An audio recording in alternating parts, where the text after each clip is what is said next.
This is my new to me 2005 Citroen Berlingo Multispace. It takes an experienced garage 4 to 6 hours. Can AI help this idiot change his cam belt? Bash.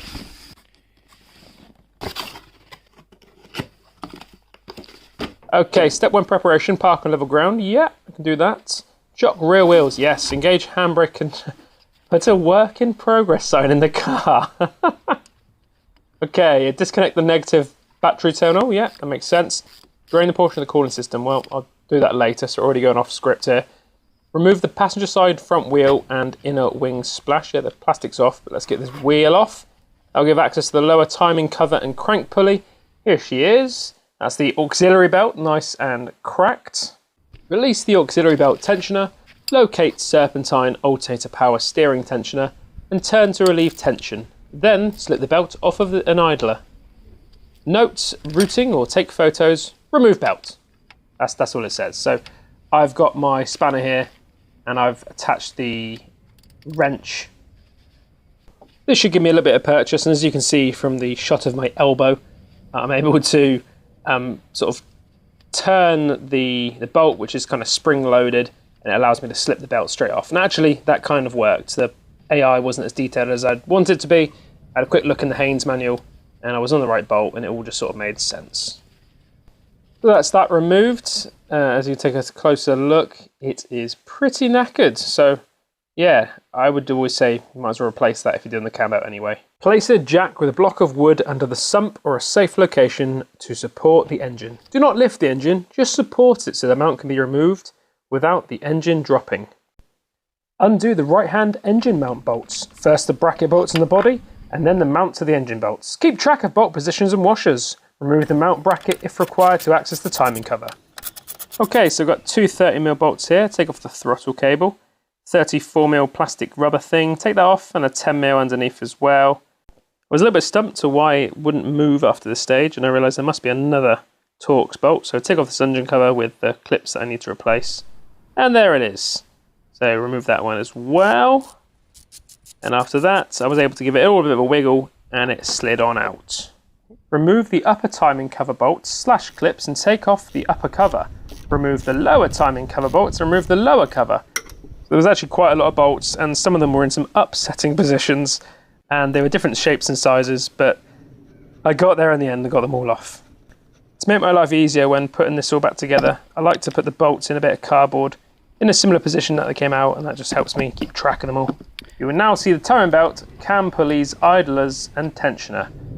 There was still one more bolt hiding at the back, so I did that off camera. Rotate the engine clockwise, only using a socket on the crankshaft bolt until the camshaft timing marks and crank timing marks reach TDC. Shout out to my creamers for cylinder 1. Insert the camshaft locking pin, i.e. 8mm drill bit, into the camshaft locking hole. Do it gently so it seats fully. Insert the crankshaft locking pin 6mm drill bit through the designated hole in the flywheel, accessible from the bell housing, whatever. If there's tension locking hole, insert a 3mm, I need to find that. With the pin seated, try to rotate the crank slightly clockwise. It should not move. If it moves, recheck pins and alignment. I couldn't find any Tipp-Ex to mark the position, so I used the wife's nail varnish, don't tell her. So with AI continuing to fail me, I had to go to videos and my Haynes manual to figure out how to get this off. It just says remove the belt and remove the tension. So my 24-pound Chinesium impact wrench is struggling. However, success. It has actually managed to get the belt off, just about. With a little wiggle, my camshaft pulley come off. Beautiful. Quite lucky, sometimes they stick, I think. And then a few 10mm bolts, get this lower plastic cover off. Now my instructions just go straight to the water pump and just say, if you're going to replace it, then drain the coolant and remove it. Remove the hoses and clean everything, which is kind of all it says. So again, Haynes manual and a video that I found online of a 1.9 diesel engine. So similar enough, and that's really helped me. This is the tensioner just up here that I'm going to remove, and that will allow me to get the cam belt off, but the cam belt looks okay. So onto that tensioner, so 13mm. I'm going to try and get some of that off. Once I've got this bolt off, I should be able to remove that pulley and remove the cam belt in itself. Then I can properly inspect it. Not a lot of space to work with, so killing a few knuckles there. But yeah, there's the old tensioner. And off with the belt. For the remainder of the video, I've had to go away from my AI instructions and just start using the Haynes manual and other YouTube videos. Get the belt off them, inspect that. Actually looks fine. It's a little bit old, but it's definitely been changed at some point. But for whatever reason, they've left the original water pump, which has been leaking and got crusty. And as you saw, the aux belt as well. So here's my new one. Nicht Kricken. Nice little Bosch belt. Going to remove the final pulley. And then you can see nice shiny piece and the old piece that they match, which is always a good sign, and it moves nice and freely. So we're going to drain the coolant now. This tool, by the way, is amazing. Far better than pliers, which ultimately slip and you end up losing your knuckles. This pipe was actually a bit of a bugger to remove.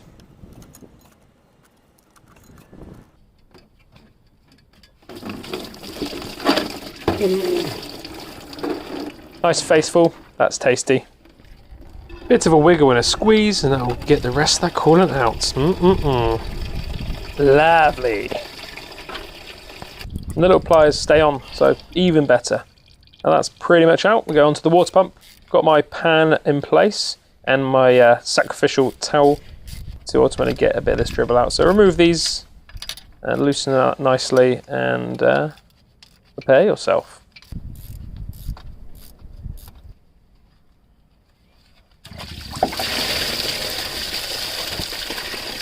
That was a lot more than I was expecting. There's the oil pump. You can see the actual gasket there, or it's kind of seized and cracked. That's why it was leaking, and it's actually stuck on here as well. So I've got myself a blade, a bit of sandpaper. I'm just going to clean this down. You don't need any sealant or anything on this joint, just as long as it's clean and smooth.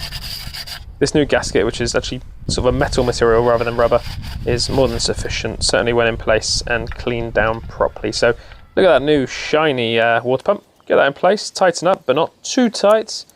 I'm sure there's genuine torque settings and numbers, but those are for nerds. So let's get this other pulley in place and we'll start fitting the belt, see what happens. So get it around my drill bit / locking pin. It's really fiddly, but I need to try and get the belt on. Keep the tension in place, make sure that all the teeth are properly engaged. Just need to keep checking the marks, make sure nothing's jumped and out of place. Then we can have the tensioner just here above the water pump. So far so good, nothing's really moved, so on to the markings up above. Yeah, looking good, that's not moved, and one tooth. A few moments later. Okay, that took a while, I did it off camera. After a lot of swearing and a bit more swearing, it's aligned, it's all on place, and the tensioner is on. I've just screwed it on, just loosely there at the top. So I need a square peg for my square hole. I don't have anything like that, so to Halfords. And I was pleasantly surprised because this was £4. £4, it fits, it works, is what I need. Yes, Halfords. Not a lot of room, but just about able to get this wrench in there. And as you can see, because that centre pin is off centre, a bit of pressure and it adds tension. Who would have thought that tension tensions? So I've tempted fate by bolting on the plastic undercover. And now I'm going to get the flywheel in place, get that all buzzed in, and then it's to hand crank the engine. My AI instructions say to hand crank it 2 full rotations. I'll do a few more just to fully check that nothing moves. And I also did destroy my knuckles on this, so just nice and easy, and just beware where your hand goes. Then it's up to the top and check that everything's still in place and in time. Oh, good heavens. Now this is why you hand crank the engine, because if I'd started it up, that would have flown off and it would have been game over. Over the next few hours, I removed and refitted all pulleys and tensioners and the water pump because something was misaligned, meaning that when I hand cranked, the belt was slipping off. Alas, it is fixed. But now it spins, and I think my battery's dead. I did also have the fuel lines off at one point, so just give those a bit of a prime as well for good measure. It's the next day. That took a long time. I am now refitting the plastic cover again for only the second time, but it really should be the first time.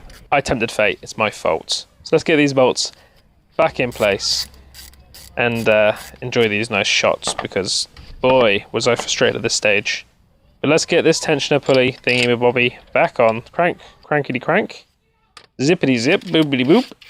And then let's get the belt back on. As you can see, it's now getting dark. This is because it's just taken me so long. But I think I've got this in place. I kind of understand the layout. I've looked back and referred to images and diagrams and the original part of this video before I took it off. That is right. Now I need to put the tensioner. Same tool configuration to when I took it off.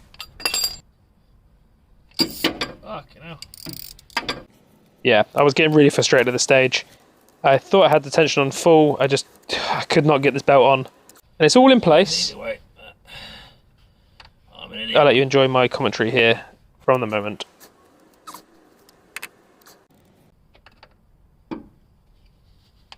Oh, because even further. Ha ha ha. Idiot. I'm an idiot. Alright. You're on, you're on, you're on. It's like I know what I'm doing. I don't. So final checks, it all looks right. It's all got the right sort of tension on. I'm actually really happy at this stage. Despite the video, it was easier to put this on than I expected. Doesn't mean it was easy, just easier. So it's yet another new day. It's all back together. I think it's all good. I've hand cranked it, I've checked everything. I've triple checked and double checked and quadruple checked, and I'm pretty happy. Just need to get the battery jumped so it can actually start. But look, could I have done this with AI alone? No, absolutely not. The instructions were lacking, should we say, in detail. So I will link below the video that helped me along, and it was close enough as a 1.9 diesel. Good video, appreciate it from the chap. And the Haynes manual that I bought, that's been pretty helpful, as well as a bit of Googling. So can an idiot change his cam belt? Yes. Can AI? Not yet. On the button. Oh, she purrs. Oh yeah. It's been a tricky process. This 2-litre HDi is a bit of a lump and there isn't a lot of space to work with, but I recommend everyone doing this. Now, maybe not on your daily car that you're relying on every day to get to work, but just give it a go. Buy the parts online, watch some videos, read some books, lose some knuckle skin, and have a bit of fun. My goal is to ultimately do this vehicle up more.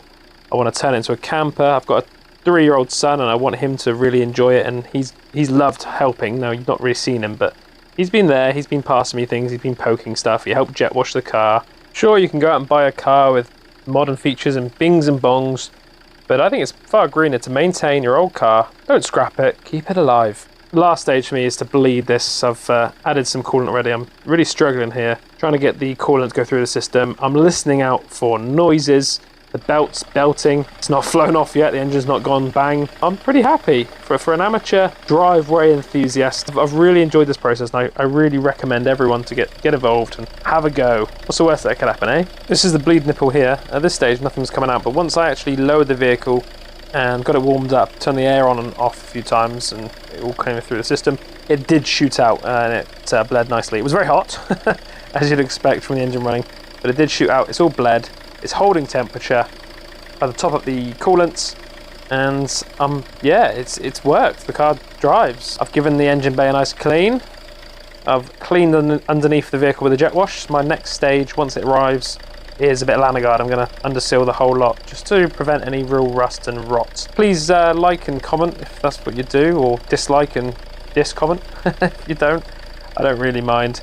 I will be making future videos on this car. I'm going to turn it into a micro camper, as I've said. Looking forward to that and taking out on little trips with the boy. If this has been your how-to video, best of luck. But look, it worked. Just know I'm not a mechanic. I'm just enthusiastic, and that's what counts. Love you.